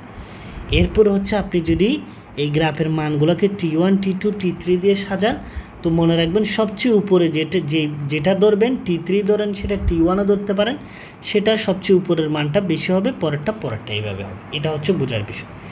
এরপরে যখন আপনাকে কোয়েশ্চেনে বি ভার্সেস বি বনাম পি ইনভার্স 1ও বলতে পারে অথবা বি বনাম 1/p, এই লেখচিত্রটা কীরকম হবে আপনি চোখ বন্ধ করে মাথায় নিয়ে আসবেন, সেটা হচ্ছে মূল বিন্দুগামী সরল রেখা। হচ্ছে কী ভাইয়া? মূল বিন্দুগামী সরল রেখা। ঠিক আছে, সো বি বনাম পি ইনভার্স 1 অথবা বি বনাম 1/p এর লেখচিত্রটা মূল বিন্দুগামী সরল রেখা। এটার ক্ষেত্রেও সেম, আপনি মানগুলোকে T1 T2 T3 ধরলে মনে রাখবেন একদম উপরের দিকে যেটা আছে সেটা সবসময় বড় হবে, সেটা আপনি T3 ধরতে পারেন অথবা এভাবেও ধরতে পারেন, যেভাবে হিসাব করেন না কেন উপরের দিকে যেটা থাকবে সেই মানটা সবচেয়ে বড় হবে, এটা চিন্তা করবেন। আরেকটা গ্রাফ সবচেয়ে বেশিবার আসে সেটা হচ্ছে পিবি। এই যে পিবি ভার্সেস পি ইনভার্স 1 অথবা 1/p, যেটা পিবি ভার্সেস পি। সো এটা হবে হচ্ছে এই গ্রাফটা হচ্ছে এক্স অক্ষের সমান্তরাল সরল রেখা। কীরকম হচ্ছে? এই যে এক্স অক্ষের সমান্তরাল সরল রেখা। সো আপনি মানগুলো T1 T2 T3 ধরলে, আমি আবারও বলতেছি আপনি যেদিকেই ধরেন না কেন এটাকে T1 T2 T3 এভাবেও ধরতে পারেন। মনে রাখবেন একদম উপরের পার্টে যেটা আছে সেই মানটা সবচেয়ে বেশি বড় হবে, সেটা T1 হতে পারে, T2 হতে পারে, আপনি যেভাবে মানটা সাজান। চিন্তা করবেন হচ্ছে উপরের দিকে, প্রত্যেকটাতে উপরে যে ভ্যালুটা থাকবে সেটা আপনি T1 ধরবেন, T3 ধরবেন, সেটা আপনার ব্যাপার, কোন দিক থেকে শুরু করবেন। চিন্তা করবেন উপরের দিকে যে ভ্যালুটা এই ভ্যালুর মান বেশি। আর বোঝার বিষয় হচ্ছে দুইটা, একটা হচ্ছে বি ভার্সেস পি, এই লেখচিত্রটা হচ্ছে অধিবৃত্ত, আর বি বনাম 1/p এই লেখচিত্রটা হচ্ছে মূল বিন্দুগামী সরল রেখা। আর পিবি ভার্সেস পি বা 1/p এটা হচ্ছে এক্স অক্ষের সমান্তরাল সরলরেখা। অর্থাৎ আপনাকে যখন কোয়েশ্চেনে আপনি 3টা গ্রাফ মাথায় নিয়ে আসবেন, বিপি হলে এরকম হবে, অধিবৃত্ত হবে, তারপরে বি বনাম 1/p হলে মূল বিন্দুগামী সরলরেখা হবে, পিবি ভার্সেস পি হলে কী হবে? এক্স অক্ষের সমান্তরাল সরলরেখা। এভাবে আপনি মাথায় সেট করে নেন, দেখবেন আপনি আর জীবনেও ভুলবেন না জিনিসগুলো। সো আমার এই কোয়েশ্চেনে বলেছে দেখেন যে এক্স অক্ষের একটা আদর্শ গ্যাসের জন্য কি বলেছে? পিবি বনাম 1/p। তাহলে পিবি বনাম 1/p কী হবে? এক্স অক্ষের সমান্তরাল কী হবে? সরল রেখা হবে। এই যে এক্স অক্ষের সমান্তরাল কী হবে, সরল রেখা হবে, যেটা আমরা এখানে দেখেছি পিবিপি। এখানে হচ্ছে এগুলো আর গ্রাফ বোঝার সময় নেই, আপনাকে মানে মাথায় নিয়ে আসেন, বিপি হলে এরকম, বি 1/p হলে এরকম, পি হলে এরকম, এটা নিয়ে আসেন, ঠিক আছে। আর স্টেটমেন্টগুলো মনে রাখবেন কোনটার ক্ষেত্রে কীরকম, ঠিক আছে। সো এরপরে আসেন আমরা যে কোয়েশ্চেনটা যাচ্ছি এরপরে, সেখানে বলা হচ্ছে দেখেন, গ্যাসের ঘনত্ব মাপতে ব্যবহৃত হয় নিচের কোনটা, কী গ্যাসের ঘনত্ব মাপতে নিচের কোনটি ব্যবহার হয়। আচ্ছা, এখানে 4টা ইকুয়েশনের কথা বলেছে, গ্যাসের ঘনত্ব মাপার জন্য আমাকে কোন ইকুয়েশনটা ব্যবহার করতে পারি আমরা। তো এটা হচ্ছে অ্যাকচুয়ালি আমরা গ্যাসের ঘনত্বটা পারফেক্ট গ্যাস ইকুয়েশন, বাংলায় যেটাকে আমরা আদর্শ গ্যাস সমীকরণ বলি, সেখান থেকে আমরা ঘনত্বের মানটা বের করতে পারি। প্রথমে আমি এটা একটু বোঝাই, এই যে দেখেন যেটা এখানে অ্যানালাইসিস আছে, পারফেক্ট গ্যাস ইকুয়েশন বা আদর্শ গ্যাস সমীকরণটা কীরকম, এই যে পিবি ইজ ইকুয়াল টু কত, nRT, PB equal to nRT, এখানে এন এর মানটা বের করলে এম বাই এম, দেখেন ভালো করে, PV is equal to nRT, আর মূল সংখ্যা এন ইজ ইকুয়াল টু কত, এম বাই এম, ঠিক আছে। আবার আমরা ঘনত্ব ডি এর মানটা কত জানি, ঘনত্ব ডি ইজ ইকুয়াল টু হচ্ছে এম বাই বি, একক আয়তনে যে পরিমাণ ভর আছে। সো এটাকে যখন আমরা এদিক ওদিক করবো তখন P M is equal to M by V বানাবো, এমটাকে এই পাশে নিয়ে আসবো, তখন আমরা, আচ্ছা এটা আমি একটু আপনাকে লিখে দিই তাহলে হয়তো বুঝতে সুবিধা হবে আপনার, এটা অনেকেই জানেন সেজন্য আমি এখানে দেখাচ্ছি না, জাস্ট এদিকে এম বাই বি বানানোর পরে সেটা ডি ঘনত্ব, যেহেতু D equal to M by কত বি, এম বাই বি বানাবো, এখানে বানানোর পরে আমরা ডি এর মানটা পাবো, ডি সমান হচ্ছে পি এম বাই কত আর টি। তো এখান থেকে মূলত আমরা এখানে P V is equal to nRT থেকে আমরা গ্যাসের ঘনত্ব ডি এর মানটা বের করতে পারি। আচ্ছা, এরপর এখানে যে অপশনে বাকি যেগুলো আছে আমার বোঝাতে চাচ্ছি হচ্ছে আমি সেগুলা, যেমন সি অপশনে যেটা আছে সেটা হচ্ছে আইনস্টাইনের গ্যাস ইকুয়েশন, সেই সমীকরণটা কি, is equal to M C square. এখান থেকে আমরা কখনোই গ্যাসের ঘনত্ব ডিটা মাপতে পারবো না, কারণ is equal to M C square হচ্ছে, এটা হচ্ছে বর শক্তির একটা আপেক্ষিকতার বিশাল একটা সূত্র এটা, ঠিক আছে। সো এখান থেকে আমরা ঘনত্ব পাবো না। এরপরে ডি অপশনে যেটা আছে সেটা হচ্ছে প্যারাডের ইকুয়েশন, ফ্যারাডের সমীকরণ। তো প্যারাডের সমীকরণের একটু রূপ আছে, সেটা যদি আমি আপনাকে দেখাই, প্যারাডের সমীকরণ হচ্ছে ডব্লিউ সমান জেড কিউ, সেখানে আবার কিউ সমান আইটি, তাহলে আমরা ডব্লিউ সমান জেড আইটি পাই। এরপর হচ্ছে আপনার এই যে আবার জেড সমান হচ্ছে এম বাই এন এফ, সে মানটা এখানে আমরা বসালে ডব্লিউ সমান লাস্টের দিকে পাই হচ্ছে M IT by N F. এটা হচ্ছে মূলত প্যারাডের সমীকরণ। সো এখান থেকেও কিন্তু আমরা এই যে গ্যাসের ঘনত্বটা বের করতে পারবো না, ঠিক আছে, গ্যাসের ঘনত্ব বের করতে পারতেছি না। এরপরে আরেকটা যেটা আছে গুরুত্বপূর্ণ অপশনে, সেটা হচ্ছে আর্হেনিয়াস সমীকরণ, খুবই গুরুত্বপূর্ণ ভর্তি পরীক্ষার জন্য। কী ভাইয়া, আর্হেনিয়াস সমীকরণ। সেই আর্হেনিয়াস সমীকরণটা কীরকম, এই যেটা K equal to A into e minus E A by R T, এখানে ই এ হচ্ছে ভাই সক্রিয়ণ শক্তি, ই এটা কী বলেন তো, সক্রিয়ণ শক্তি, ঠিক আছে। সো এখানে এটা হচ্ছে আর্হেনিয়াস সমীকরণ। সো এই আর্হেনিয়াস সমীকরণ থেকেও কিন্তু আমরা গ্যাসের ঘনত্ব ডিটা বের করতে পারতেছি না।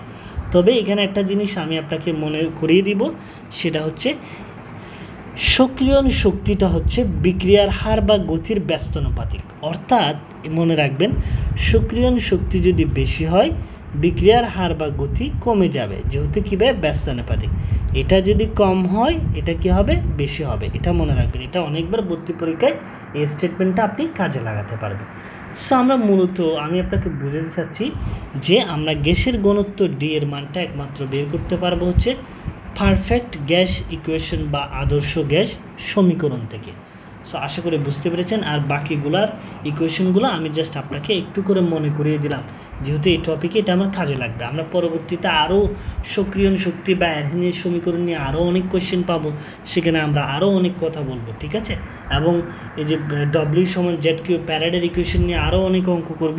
তবে আমি এই ভিডিওতে জাস্ট আপনাকে ইকুয়েশনগুলো একটু দেখাই দিলাম যে এখান থেকে মূলত আমরা ডিটা বের করতে পারতেছি না, ঠিক আছে? ডি বের করার কোনো স্কোপ নাই এখানে, যেহেতু এখানে ভলিউমও নাই কোনো। আচ্ছা, আসেন আমরা পরবর্তী কোয়েশ্চেনগুলো সলভ করি। পরবর্তী কোয়েশ্চেনটা দেখেন, কী অবস্থায় বাস্তব গ্যাস আদর্শ গ্যাস সমীকরণ অনুসরণ করে। এই কোয়েশ্চেনটা আপনার অনেকবার আপনি দেখেছেন, এসএসসি লেভেল থেকে শুরু করে দেখবেন যে কোনো একটা স্কুল কলেজে মডেল টেস্ট হলে সেখানেও এই প্রশ্নটা দেয়, তারপরে গাইড বইও এই প্রশ্নটাকে গুরুত্ব আকারে দিচ্ছে। সো এই প্রশ্নের অ্যান্সার আমরা সবাই জানি। আমার কিন্তু মুখ্য বিষয় এই প্রশ্নটার সমাধান নাই, এই প্রশ্নটা রিলেটেড অনেক কিছু জিনিস আপনাকে ভর্তি পরীক্ষার জন্য জানতে হবে। সেই জিনিসগুলো আমি স্টেপ বাই স্টেপ আপনাকে মনে করে দিব। তবে প্রথমে এই কোয়েশ্চেনটা নিয়ে একটু করে বলি যে বাস্তব গ্যাস কখন আদর্শ গ্যাসের মতো আচরণ করে আদর্শ গ্যাস সমীকরণটা অনুসরণ করে, সেটা মনে রাখার জন্য আমি সবাইকে বলে থাকি যে আপনারা মনে রাখবেন হচ্ছে, আপনারা এই ওয়ার্ডটা মনে রাখবেন, এসটি তারপরে হচ্ছে এলপি, এই ওয়ার্ডটা মনে রাখবেন যে বাস্তব গ্যাস কখন আদর্শ গ্যাস সমীকরণ অনুসরণ করে। এই ওয়ার্ডে যেটা বোঝা যাচ্ছে এসটি এলপি দিয়ে হচ্ছে হাই টেম্পারেচার আর হচ্ছে লো কি প্রেশার, লো প্রেশার, ঠিক আছে? এটা বোঝায় এসটিএলপি। এখন আসেন, এখন এই রিলেটেড আমি আরও কিছু জিনিস আপনাকে বোঝানোর চেষ্টা করব যে বাস্তব গ্যাস এবং আদর্শ গ্যাস নিয়ে। তো আমরা একটু করে দেখি যে বাস্তব গ্যাস এবং আদর্শ গ্যাস নিয়ে আমরা আজকে একটু পড়ালেখা করি, যে অন্যভাবে এতদিন যেভাবে পড়ছেন তার ভিন্নভাবে আমরা পড়ালেখাটা করব আজকে। সো আসেন আমরা প্রথমে দেখব বাস্তব গ্যাস এবং আদর্শ গ্যাস। আমি আপনাকে একটা জিনিস বলি, এই জিনিসটা আপনি আপনার নিজের প্র্যাকটিক্যাল লাইফে কাজে লাগাতে পারেন। সেটা হচ্ছে যে আপনি যে কোনো একটা জিনিস কম্পেয়ার করে পড়বেন, তাহলে দেখবেন যে আপনার মনে থাকবে। কি করে পড়বেন? কম্পেয়ার করে। যেমন এই ক্ষেত্রে যদি দেখেন, এখানে দেখেন বাস্তব গ্যাস হচ্ছে নিম্ন তাপমাত্রা এবং কি উচ্চ চাপ, নিম্ন তাপমাত্রা এবং কি উচ্চ চাপ। আর আদর্শ গ্যাস হচ্ছে কি উচ্চ তাপমাত্রা এবং কি নিম্নচাপ, ডিফারেন্ট, উল্টা, ঠিক আছে? এরপরে দেখেন বাস্তব গ্যাস কোন সমীকরণ মেনে চলে, যেটাকে আমরা বলি হচ্ছে ভ্যান ডার ওয়ালস সমীকরণ। কী ভাইয়া? ভ্যান ডার ওয়ালস সমীকরণ। এবং সমীকরণটা মনে রাখবেন, কারণ ভ্যান ডার ওয়ালস সমীকরণ নিচের কোনটা সঠিক, এটা নিয়ে কিন্তু অনেকগুলো কোয়েশ্চেন আসছে যে আপনাকে ভ্যান ডার ওয়ালস সমীকরণটা ভুলভাল দিয়ে 4টা অপশন দিবে, ওখান থেকে সঠিক অপশনটা আপনাকে খুঁজে বের করতে হবে। সো ভ্যান ডার ওয়ালস সমীকরণটা চোখ বড় বড় করে দেখেন, যে কত বড় দেখেন, বড় করে দেখেন, P plus N square A by V square V minus N V equal to হচ্ছে এন আর টি। এটা হচ্ছে আমার ভ্যান ডার ওয়ালস সমীকরণ, যেটা হচ্ছে বাস্তব গ্যাস সমূহ মেনে চলে। কারা মেনে চলে? বাস্তব গ্যাস। আর আদর্শ গ্যাস কোন সমীকরণ মেনে চলে? সেটা হচ্ছে PB equal to N R টি, যেটাকে আমরা পারফেক্ট গ্যাস ইকুয়েশন বলে থাকি। কী ভাই? পারফেক্ট গ্যাস ইকুয়েশন, ঠিক আছে? আদর্শ গ্যাস সমীকরণ। তাহলে আমরা দেখলাম যে বাস্তব গ্যাস হচ্ছে নিম্ন তাপমাত্রা এবং উচ্চচাপ, আর আদর্শ গ্যাস হচ্ছে এসটিএলপি, হাই টেম্পারেচার লো প্রেশার, উচ্চ তাপমাত্রা এবং নিম্নচাপ। এখন আসেন, আমার আরও অনেক কিছু জিনিস আপনার এখানে বলার আছে। সেটা হচ্ছে আপনি ভ্যান ডার ওয়ালস সমীকরণে দেখেন দুইটা ধ্রুবক আছে, একটা হচ্ছে এ আর একটা হচ্ছে বি। একটা হচ্ছে কি ভাই? এ আর একটা হচ্ছে বি। এখানে ভর্তি পরীক্ষায় আপনি দেখবেন যে সমীকরণটা দিয়ে দিবে, অথবা আপনাকে সরাসরি কোয়েশ্চেন করবে যে ভ্যান ডার ওয়ালস সমীকরণে ধ্রুবক এটা মূলত কী নির্দেশ করে। কী ভাই? ধ্রুবক এ কী নির্দেশ করে? মনে রাখবেন, ধ্রুবক এটা নির্দেশ করে হচ্ছে আন্তঃ আণবিক আকর্ষণ। কী ভাইয়া? আন্তঃ আণবিক কী ভাইয়া? আকর্ষণ নির্দেশ করে, ঠিক আছে? এরপরে ধ্রুবক বিটা কি নির্দেশ করে? ধ্রুবক বিটা হচ্ছে মূলত আয়তন সংশোধক ধ্রুবক। কী ভাইয়া? আয়তন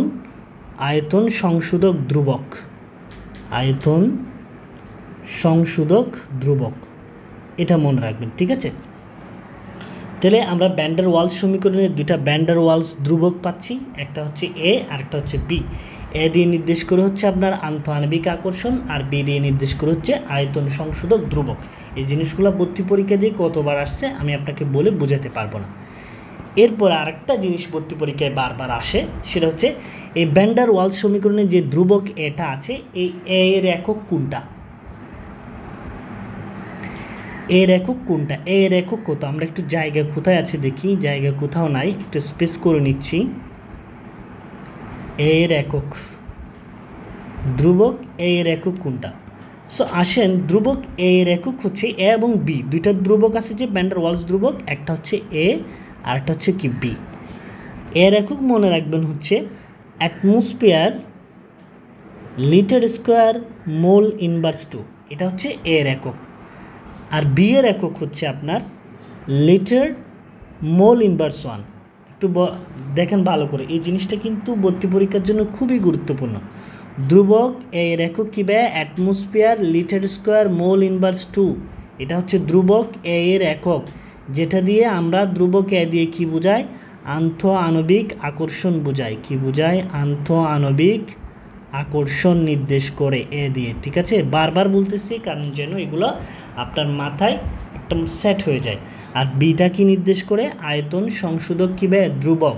আর এর একক কি? Atmosphere litre square mole inverse 2। আর বি এর একক কি?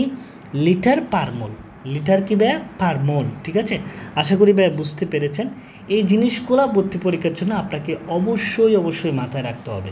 এরপরে যাই আমরা, এতক্ষণ পর্যন্ত কিন্তু আমরা দুইটা বৈশিষ্ট্য দেখেছি। একটা হচ্ছে বাস্তব গ্যাস হচ্ছে আপনার নিম্ন তাপমাত্রা এবং উচ্চচাপ, আদর্শ গ্যাস হচ্ছে উচ্চ তাপমাত্রা এবং নিম্নচাপ। আর হচ্ছে বাস্তব গ্যাস হচ্ছে ভ্যান ডার ওয়ালস সমীকরণ মেনে চলে। এই সমীকরণ নিয়ে কিছু ইনফরমেশন আপনাকে দিলাম। সমীকরণটা চোখ বন্ধ করে বড় করে মুখস্থ করে রাখবেন যাতে ভুল না হয়। তারপরে হচ্ছে এ এর একক, বি এর একক, তারপরে হচ্ছে এ দিয়ে কি নির্দেশ করে, বি দিয়ে কি নির্দেশ করে, এটা মনে রাখবেন। আর আদর্শ গ্যাস সমীকরণ, যেটাকে আমরা পারফেক্ট গ্যাস ইকুয়েশন বলি, সেটা হচ্ছে পিবি ইকুয়াল টু এনআরটি। এই পিবি, এই সমীকরণটাকে, এটা কিন্তু এখান থেকে কিন্তু আমরা গ্যাসের ঘনত্ব পরিমাপ করতে পারি। একটু আগে কিন্তু আমরা কোয়েশ্চেনে দেখেছি এই PV is equal to nRT, N সমান কী হয়? W by M. ঠিক আছে, এভাবে কনভার্ট করে আবার ডি ইকুয়াল টু কী হয়? M by V. এই জিনিসগুলো কনভার্ট করে আমরা ঘনত্বের যে মানটা পেয়েছিলাম সেটা হচ্ছে D equal to P M by R T. ঠিক আছে, সো যেখান থেকে আমরা গ্যাসের ঘনত্ব বের করতে পারি। এগুলো নিয়ে কথা বলতে গেলে অনেক কথা। আমরা 3 নম্বর বৈশিষ্ট্য দেখব।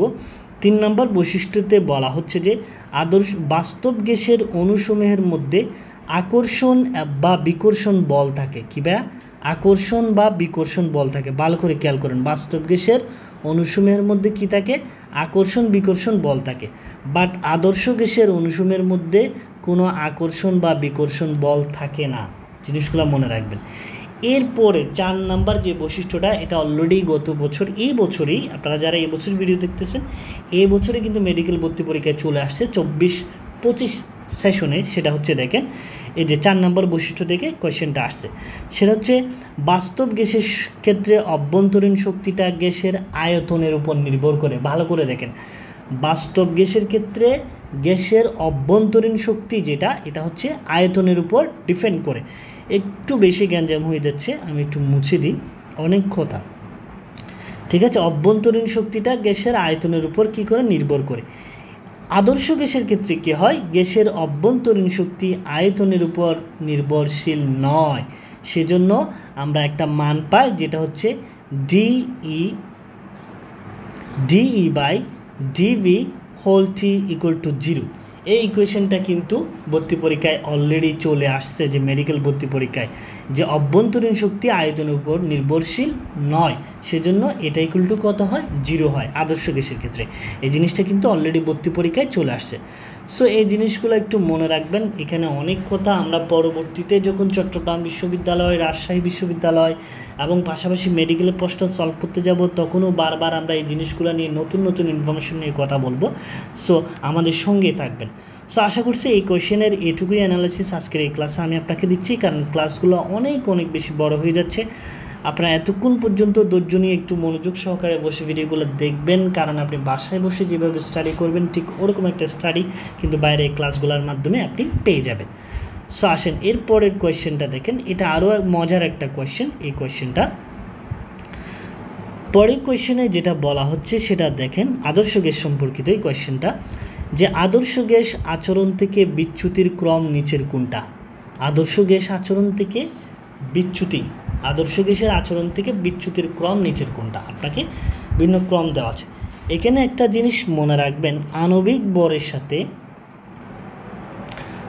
ভরের সাথে বিচ্যুতির সম্পর্কটা হচ্ছে সমানুপাতিক। আমি এখানে লিখে দিয়েছি, আপনি দেখতে পাচ্ছেন কিনা দেখেন, এই যে আণবিক ভরের সাথে এই যে এম প্রপোর্শনাল বিচ্যুতি এখানে লিখে দিয়েছি আমি, দেখেন এম প্রপোর্শনাল কী ভাই বিচ্যুতি, এম দিয়ে আমি বোঝাচ্ছি হচ্ছে এখানে আণবিক ভর, কি বোঝাচ্ছি আণবিক ভর, অর্থাৎ আণবিক ভরের সাথে বিচ্যুতি হতে সমানুপাতিক। যদি ভর বেশি হয় তাহলে বিচ্যুতিও কী হবে বেশি হবে আদর্শ গ্যাসের আচরণ থেকে, ঠিক আছে। সো এটা হচ্ছে মেন পয়েন্ট। এখানে আরেকটা খুব গুরুত্বপূর্ণ পয়েন্ট আপনাকে মনে রাখতে হবে, সেটা হচ্ছে এরকম আদর্শ গ্যাসের আচরণের বিচ্যুতি সম্পর্কিত যখন কোনো কোয়েশ্চেন আসবে তখন আমি বলতেছি আপনাকে, আপনি সব সময় দুইটা পয়েন্ট মনে রাখবেন। একটা পয়েন্ট মনে রাখবেন হচ্ছে বরের সাথে বিচ্যুতির সম্পর্ক সমানুপাতিক, বর বেশি হলে বিচ্যুতিও বেশি হবে। আরেকটা জিনিস মনে রাখবেন, সেটা হচ্ছে হাইড্রোজেন বন্ধন। কি বন্ধন ভাইয়া? হাইড্রোজেন বন্ধন। আপনাকে যে গ্যাসগুলো দেওয়া থাকবে ওই গ্যাসগুলোর মধ্যে কোনো একটা কম্পাউন্ডে বা যৌগে হাইড্রোজেন বন্ধন আছে কি না অবশ্যই চেক করে নেবেন। You must check. কী করবেন ভাইয়া? হাইড্রোজেন বন্ধন আছে কি না। যে গ্যাসগুলো দেওয়া আছে আণবিক ভর তো বের করবেন, আণবিক ভর তো দেখবেন, পাশাপাশি হচ্ছে হাইড্রোজেন বন্ধন আছে কি না। একটা জিনিস মনে রাখবেন, যদি কোনো যৌগের মধ্যে, আমি এখানে লিখে দিয়েছি অলরেডি, তারপরে আমি আপনাকে একটু বলতেছি, যদি কোনো একটি যৌগের মধ্যে হাইড্রোজেন বন্ধন থাকে তাহলে সেই গ্যাসের বিচ্যুতিটা সবচেয়ে কী হবে ভাই? বেশি হবে। সেটা আর আণবিক ভরের সাথে সম্পর্ক হবে না। সেটার আণবিক ভর যদিও কম থাকে অন্য অন্য গ্যাসের তুলনায়, আমি তো আপনাকে প্রথমেই বলেছি যে আণবিক ভর বেশি হলে বিচ্যুতি বেশি হবে। কিন্তু আপনি যদি দেখেন যে এমন একটা যৌগ আছে যেখানে ওই যৌগের মধ্যে হাইড্রোজেন বন্ধন আছে বাট ওটার ভর কম হলেও হাইড্রোজেন বন্ধন থাকার কারণে আন্তঃআণবিক আকর্ষণ শক্তি বেশি হওয়ায় এটা বরের সঙ্গে যাবে না, এটা ভর কম হওয়া সত্ত্বেও এই যৌগটা আদর্শ গ্যাসের আচরণ থেকে সবচেয়ে বেশি কী হবে ভাই? বিচ্যুত হবে। সো আসেন আমরা এই দুইটা তরিকা নিয়ে এই কোয়েশ্চেনটা সলভ করি। সলভ করলে দেখবেন যে আপনি আমি এখানে বের করেছি, দেখেন আমার যে কম্পাউন্ডগুলো আছে ক্রমগুলোতে দেখেন, এই ক্রমগুলোতেই 4টা কম্পাউন্ড আছে। আপনি যদি ভর বের করেন দেখেন, কার্বন ডাইঅক্সাইডের ক্ষেত্রে পাচ্ছি 44, নাইট্রোজেন গ্যাসের ক্ষেত্রে 28, অ্যামোনিয়ার ক্ষেত্রে 17, হাইড্রোজেন গ্যাসের ক্ষেত্রে 2। তো আমি যদি ফার্স্ট কন্ডিশনটা অ্যাপ্লাই করি, ফার্স্ট কন্ডিশন কি? ভর বেশি হলে বিচ্যুতি বেশি হবে। সো এই ক্ষেত্রে সম্পর্কটা হওয়া উচিত ছিল, যেহেতু কার্বন ডাইঅক্সাইডের ভর সবচেয়ে বেশি, সো ক্রমটা হবে কার্বন ডাইঅক্সাইড সবচেয়ে বেশি, দেন নাইট্রোজেনের ভর, দেন অ্যামোনিয়ার ভর, দেন হাইড্রোজেনের ভর। এইভাবে হওয়ার কথা ছিল যদি আপনি ফার্স্ট কন্ডিশন অ্যাপ্লাই করেন।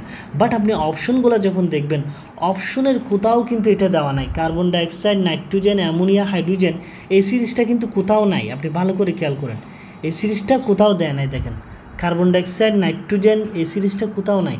তার মানে এটা হচ্ছে ঢাকা বিশ্ববিদ্যালয় সবসময় টুইস্ট কোয়েশ্চেনগুলো করে।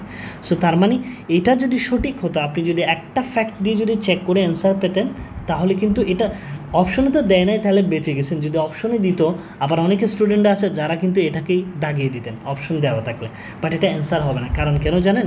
কারণ আমি আপনাকে 2 নম্বর যে একটা কন্ডিশন চেক করার কথা বলছি, যে বিচ্যুতির ক্ষেত্রে, সেখানে যে অ্যামোনিয়া যৌগটা আছে, এই অ্যামোনিয়ার মধ্যে কিন্তু আমার হাইড্রোজেন বন্ড আছে। কি আছে ভাই? Hydrogen bond. এখন অনেকেই প্রশ্ন করবেন ভাই হাইড্রোজেন বন্ধন জিনিসটা কি? আপনি যদিও জানেন, তারপর আমি আজকে নতুন করে একটু বলে দিচ্ছি। হাইড্রোজেন বন্ধন হচ্ছে হাইড্রোজেনের সাথে ফোন থাকবে, আমাদের যেমন কানে ফোন থাকে, হাইড্রোজেনের সঙ্গে কানে ফোন থাকলে এখানেই হাইড্রোজেন বন্ধন হবে। তো ফোন কি? হাইড্রোজেনের সাথে কারা থাকবে? ফোনে কি আছে? F দিয়ে ফ্লোরিন আছে, অক্সিজেন আছে, নাইট্রোজেন আছে। হাইড্রোজেনের সাথে এই 3টা কম্পাউন্ড যেখানে আছে সেখানে আপনি ধরে নিতে পারেন এখানে দে হ্যাভ হাইড্রোজেন বন্ধন, ঠিক আছে। সো অ্যামোনিয়াতে আমরা দেখতে পাচ্ছি নাইট্রোজেন, হাইড্রোজেন। সো আলটিমেটলি সবাই জানি অ্যামোনিয়াতে হাইড্রোজেন বন্ধন আছে। সো সেই জন্য আমার সিকোয়েন্সটা চেঞ্জ হয়ে যাবে। সিকোয়েন্সটা কী হয়ে যাবে? চেঞ্জ হয়ে যাবে। যদি আপনি প্রথম কন্ডিশনে অ্যাপ্লাই করে কাজ করতেন তখন এই সিকোয়েন্সটা হতো, বাট এখন আণবিক ভরের ক্ষেত্রে যাবে না। অ্যামোনিয়ার বিচ্যুতি সবচেয়ে বেশি হবে। কারণ কেন? অ্যামোনিয়াতে হাইড্রোজেন বন্ধন আছে। তারপরে ক্রমগুলো কীভাবে? তারপরে ওই যে ফার্স্ট কন্ডিশন অনুযায়ী যাবে, যার ভর বেশি সেই বিচ্যুতি বেশি হবে। তার মানে কার ভর বেশি? পরবর্তীতে কার্বন ডাইঅক্সাইড, দেন কি অ্যামোনিয়া, দেন কি hydrogen. That is a right series. আশা করি ভাই বুঝতে পেরেছেন আমার কথাগুলো। আর যদি বুঝতে না পারেন তাহলে ভিডিওগুলো স্কিপ করে একটু আগে গিয়ে আবার দেখে আসবেন যে ভাইয়া বারবার কি জিনিসগুলো আপনাকে রিমেম্বার করে দিচ্ছি। আমি বলছি আপনাকে বিচ্যুতি সম্পর্কিত কোনো কোয়েশ্চেন আসলেই আপনি অবশ্যই কী করবেন ভাইয়া? যে অবশ্যই করবেন হচ্ছে কি বলেন তো, আপনি প্রথমে ভরের সাথে বিচ্যুতির সম্পর্ক সমানুপাতিক, যেটা আমি আপনাকে প্রথমেই বলেছি যে এম প্রপোর্শনাল কী ব্যয় বিচ্যুতি, ভর বেশি হলে বিচ্যুতি বেশি হবে। বাট 2 নম্বর আর একটা কন্ডিশন চেক করবো আমরা, সেটা হচ্ছে ব্যয় হাইড্রোজেন বন্ধনের উপস্থিতি। যদি হাইড্রোজেন বন্ধন থাকে সেক্ষেত্রে আর ওটা ভর কম হোক বেশি হোক সেটা আলটিমেটলি ওই যত যৌগ আছে ওইখানে সবার চেয়ে বিচ্যুতি বেশি হবে। এই জন্য আমার সঠিক অ্যান্সার হচ্ছে অপশনের এটা। দেখেন অ্যামোনিয়া সবচেয়ে বেশি, দেন কার্বন ডাইঅক্সাইড, দেন নাইট্রোজেন, দেন কী ব্যয় হাইড্রোজেন। ঠিক আছে, সো আশা করি আপনি জিনিসগুলো বুঝতে পেরেছেন। আমি পরবর্তী কোয়েশ্চেনের দিকে যাচ্ছি। ওকে, আসেন আমরা পরবর্তী কোয়েশ্চেনটা সলভ করবো। আমি কিন্তু আপনাদেরকে বারবার বলতেছি আমাদের ক্লাসগুলো প্রায় 1 ঘন্টা মতো হয়ে যাবে প্রত্যেকটা ক্লাসে, কারণ আমরা হচ্ছে একদম বেসিক থেকে শুরু করে আপনাকে জিনিসগুলো বোঝাচ্ছি রিলেটেড ইনফরমেশনগুলো সহ। সেজন্য একটু সময় নিয়ে বাসায় বসে মনোযোগ সহকারে আমাদের ক্লাসগুলো কন্টিনিউ করবেন। আমরা পরবর্তী সিরিজগুলো খুব দ্রুত আপনাদের জন্য আপলোড করে যাব। সো দেখেন পরের কোয়েশ্চেনটা হচ্ছে, দেখেন ম্যাক্সওয়েলের অণুর গতির বিতরণের ক্ষেত্রে কোন উক্তিটি সঠিক নয়। এখানে আমি একটু কথা বলে রাখি আপনাকে যে ম্যাক্সওয়েলের অণুর গতির এই বর্ণনা নিয়ে আমরা একটু ডিপলি পরের 4 নম্বর একটা ক্লাসে অনেক বিশদ আলোচনা করেছি। সেজন্য আজকের এই ক্লাসে আমি ছোট্ট করে আপনাকে বলি, এখানে যে 4টা স্টেটমেন্ট আছে যে ম্যাক্সওয়েলের অণুর গতির ইয়ার ক্ষেত্রে কোন উক্তিটি সঠিক নয়। ম্যাক্সওয়েলের ক্ষেত্রে একটা সম্ভাব্যতম বেগ আছে। কি আছে ব্যয়? একটা সম্ভাব্যতম বেগ আছে, যেটাকে আমরা বলি হচ্ছে মোস্ট প্রবাবল স্পিড। কি বলে থাকি? এই যে বিএমপিএস একটু দেখেন, এম দিয়ে হচ্ছে কি মোস্ট প্রবাবল স্পিড, যেটাকে বাংলায় বলি হচ্ছে সম্ভাব্যতম বেগ। ঠিক আছে, আমাকে কোন উক্তিটি সঠিক নয়, 4টা স্টেটমেন্টের মধ্যে কোন উক্তিটা সঠিক নয় সেটা বের করতে হবে। সেটা দেখেন আমি শর্টে আপনাকে বোঝাচ্ছি যে সম্ভাব্যতম বেগের সূত্র হচ্ছে VMPS is equal to √2RT divided M whole. ঠিক আছে, √2RT ডিভাইডেড কত এম।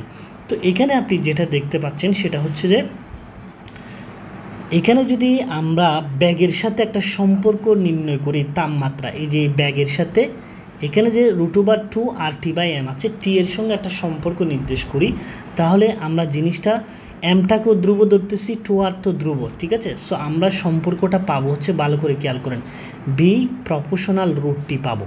ঠিক কি না? এটা স্বাভাবিক জিনিস, যেহেতু সম্ভাব্যতম ব্যাগ VMPS is equal to √2RT/m। So 2RMকে আমরা ধ্রুবক হিসাব করে বি এর সাথে যদি টি এর সম্পর্ক নির্ণয় করি তাহলে আমরা পাবো হচ্ছে বি প্রপোর্শনাল √T। তার মানে সম্ভাব্যতম ব্যাগের সাথে তাপমাত্রা টেম্পারেচারের সম্পর্কটা হচ্ছে সমানুপাতিক। তার মানে যদি টেম্পারেচার বাড়ে তাহলে সম্ভাব্যতম ব্যাগও বাড়বে, যদি টেম্পারেচার কমে সম্ভাব্যতম ব্যাগও কমবে। বাট আমাকে দেখেন এখানে যে 4টা স্টেটমেন্ট দিয়েছে, সেই 4টা স্টেটমেন্টের মধ্যে একটা জিনিস বি নাম্বার অপশনে যেটা আছে সেটা ভুল। কীভাবে ভুল? এই সূত্র অনুসারে ভুল। সূত্রে বলা হচ্ছে যে ব্যাগ যদি বাড়ে, অর্থাৎ সম্ভাব্যতম যদি ব্যাগ বাড়ে টেম্পারেচার বাড়বে, টেম্পারেচার কমলে সম্ভাব্যতম ব্যাগ কমবে, যেহেতু সমানুপাতিক। বাট বি অপশনে জিনিসটা ভুল বলেছে। আপনি যদি বি অপশনটা খেয়াল করেন ভালো করে, আমরা যদি বি অপশনটা একটু দেখি, দেখেন যে মোস্ট প্রবাবল স্পিড ডিক্রিজেস, যে সম্ভাব্যতম ব্যাগটা কমবে। সম্ভাব্যতম ব্যাগ কি কমবে? কখন কমবে? যখন এখানে বলা হচ্ছে টেম্পারেচার ইনক্রিজ। এখানে বলা হচ্ছে টেম্পারেচার যদি বাড়ে সম্ভাব্যতম ব্যাগ কমবে। এই স্টেটমেন্টটা সঠিক নয়। সঠিক নয় কেন? কারণ আমরা দেখেছি সম্ভাব্যতম ব্যাগের সাথে টেম্পারেচারের সম্পর্ক সমানুপাতিক। যদি সম্ভাব্যতম ব্যাগ কমে, এটাও টেম্পারেচারটাও কি হওয়ার কথা? কমার কথা। বাট এখানে বাড়ে বলেছে, সেই জন্য আমার ম্যাক্সওয়েলের অণুর গতির ক্ষেত্রে এই উক্তিটা কি নয়? সঠিক নয়, এটা মিথ্যা। সো আশা করি বুঝতে পেরেছেন। এটা ছোটো করে বললাম কারণ হচ্ছে আমি ম্যাক্সওয়েল নিয়ে আমরা কিন্তু অনেক বিশাল আলোচনা করব পরবর্তীতে, সেজন্য। আসলে ভাই পরের কোয়েশ্চেনটা যদি আমরা দেখি, যে পরের কোয়েশ্চেনে বলা হচ্ছে যে নিম্নের কোন গ্যাসটি আদর্শ গ্যাসের ধর্ম থেকে সবচেয়ে বেশি বিচ্যুত। আমি আপনাকে বলেছি কি বলেন তো, একটু আগে বলেছি যে আদর্শ গ্যাসের ধর্ম থেকে সবচেয়ে বেশি বিচ্যুত এই টাইপের যখন প্রশ্নগুলো আসবে তখন আপনি 2টা জিনিস চেক করবেন। কি কি বলেছি? একটা হচ্ছে আণবিক ভর আর একটা হচ্ছে হাইড্রোজেন বন্ধন। সো আমরা আগে প্রথমে দেখে নিই যে হাইড্রোজেন বন্ধন আছে কিনা কোথাও। এখানে প্রথম যৌগ যেটা আছে সেটা হচ্ছে HCl, যেখানে হাইড্রোজেন বন্ধন নেই। হিলিয়াম, মিথেন, তারপর হচ্ছে নাইট্রোজেন গ্যাস। তার মানে 4টা যৌগের মধ্যে কোনোটাতে হাইড্রোজেন বন্ধন নাই। সো আমার হাইড্রোজেন বন্ধন চেক করার আর দরকারই নাই, শুধুমাত্র এখন আমরা ফার্স্ট কন্ডিশন দিয়ে চেক করবো আণবিক ভর। তো আমরা সূত্রটা কি জানি, যে বিচ্যুতির সাথে আণবিক ভরের সম্পর্কটা হচ্ছে সমানুপাতিক, প্রপোর্শনাল, ঠিক আছে। সো সেজন্য আণবিক ভর বেশি হলে বিচ্যুতি বেশি হবে, ঠিক আছে। হাইড্রোজেন বন্ধন আর চেক করার দরকার নেই, কারণ কেন, এখানে এই 4টা যৌগের মধ্যে কোনোটাতে হাইড্রোজেন বন্ধন নাই। সো আমার যে যৌগগুলো দেওয়া আছে, আমি যদি এগুলো একটু দেখি, যে যৌগগুলো দেওয়া আছে, এই 4টা যৌগ আপনার দেওয়া আছে, যে 4টা যৌগের মধ্যে HCl, হিলিয়াম, মিথেন, নাইট্রোজেন। আমরা যদি আণবিক ভর বের করি, যে HCl এর আণবিক ভরটা সবচেয়ে বেশি, দেন হচ্ছে নাইট্রোজেন, দেন হচ্ছে মিথেন, দেন হচ্ছে হিলিয়াম। যদি আমরা বিচ্যুতির ক্রমটা সাজাই, তাহলে আমার কি হবে বলুন তো, HCl সবচেয়ে বেশি হবে, HCl সবচেয়ে বেশি, দেন নাইট্রোজেনের ভর 28, দেন নাইট্রোজেন, দেন হচ্ছে কি মিথেন, দেন হচ্ছে কি হিলিয়াম। তার মানে সবচেয়ে বেশি বিচ্যুত হবে কি HCl, কারণ এটার ভরটা সবচেয়ে বেশি। সো এই জন্য আমরা অপশনে অ্যান্সার কী হবে বলুন তো, নিজের কোনটি আদর্শ গ্যাসের ধর্ম থেকে সবচেয়ে বেশি বিচ্যুত হয়, সেটা হবে হচ্ছে আমার HCl, ঠিক আছে, এই HClটা। আশা করি ভাই বুঝতে পেরেছেন। আমরা পরের কোয়েশ্চেনে চলে যাব। এখন আমরা দেখতে দেখতে এই প্রথম পর্বের আমরা শেষ কোয়েশ্চেনে চলে আসছি। প্রথম পর্বের শেষ কোয়েশ্চেনটা আমরা এখন দেখব। আমি আপনাদেরকে বলছি, যারা এতক্ষণ পর্যন্ত শেষ পর্যন্ত ভাইয়ের সঙ্গে ভিডিওটা শেষ করতেছেন, কে কে ভিডিওটা শেষ পর্যন্ত দেখেছেন, অবশ্যই ভাইকে কমেন্ট করে জানাবেন যে আর ক্লাসগুলো কেমন হচ্ছে, যে এভাবে অ্যানালাইসিস ক্লাসগুলো আপনাদের দরকার কিনা, সেটাও কিন্তু আমাদেরকে জানাবেন। আরেকটা জিনিস এখানে বলে রাখি, সেটা হচ্ছে ফেসবুকে আমাদের একটা পেজ আছে, যেটা হচ্ছে অ্যাডমিশন সায়েন্স একাডেমি লিখলে আপনি পেজটা পেয়ে যাবেন।